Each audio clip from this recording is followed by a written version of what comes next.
So barely 2 hours after that first set of packs that the Onyx KG gets released into the second set of packs. And I'm not sure how to feel about it really. I was kind of annoyed because then I would have had more chances at him, but whatever.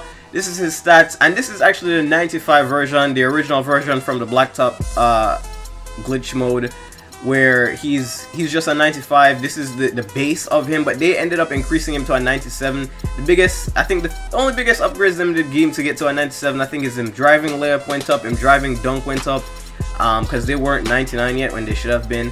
But these defensive stats on him still, I don't think aren't as, I mean, they went up as well. They're about in the 90s, but they all should be a near 99. But other than that, I think him quickness and speed, what I'm thinking of, is what went up as well to about a 80. So the 97 upgraded card is pretty good. I don't know if I would want to pay 500,000 for it. That is a Onyx Kobe. That is a half a Ruby Jordan. For what Onyx KG would do for my team, I don't think him is worth that much.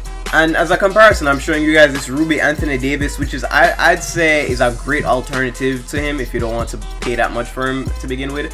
His defensive stats, first of all, are higher than KG's. I don't know why, but this card is one of the most overrated cards I've ever seen because of a 92 mid-range. I don't give a fuck how much of an Anthony Davis fan you are, even though I've been known to hate on him. A 92 mid-range, that's higher than LaMarcus. That's higher than Gold Kobe. What even the fuck is that? That card is just complete neck. That's all I have to say. But other than that, I think while I own these packs, cause I do get 2 pulls, and one of them is actually really good. My best Onyx pull of the year so far. So while I get into that, I think I'll continue the trend and talk about basketball.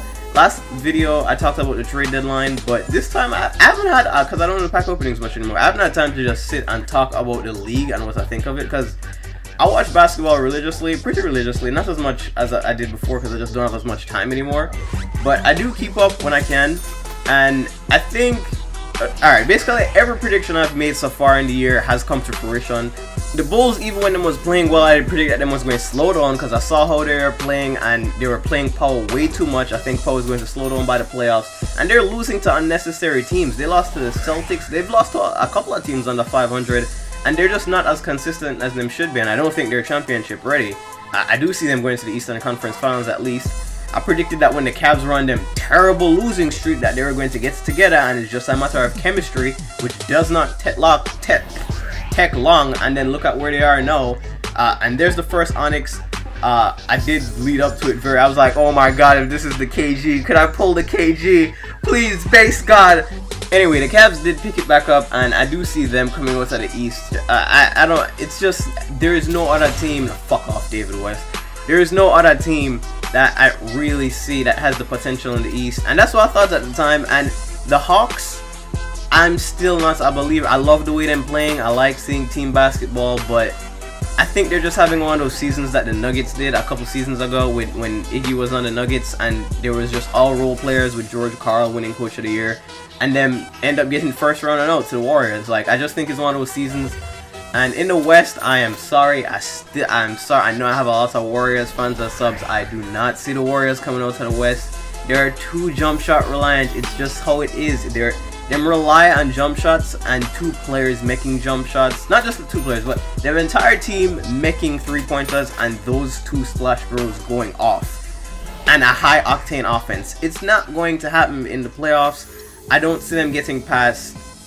I mean, at best, I think them defense can carry them to the Western Conference Finals. But you can't have a team full of jump shooters getting through into the finals. It's just not going to happen. Like, there's too many adjustments for a coach to make in the playoffs to shut down the Splash Bros and to shut down 3-point scoring. And especially a team like the Grizzlies, like I mentioned it, the Grizzlies, the Spurs.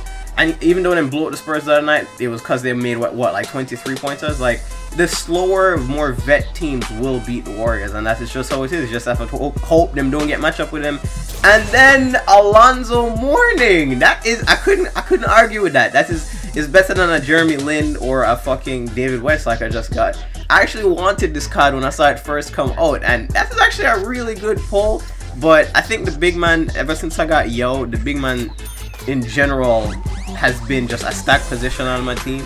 So I am going to sell him. I didn't really have a use for him. I didn't really right now. Before I did, but No, I don't really. And he's worth about a good 50,000-60,000.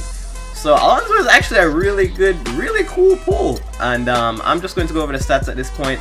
David West is not that good. He's actually great.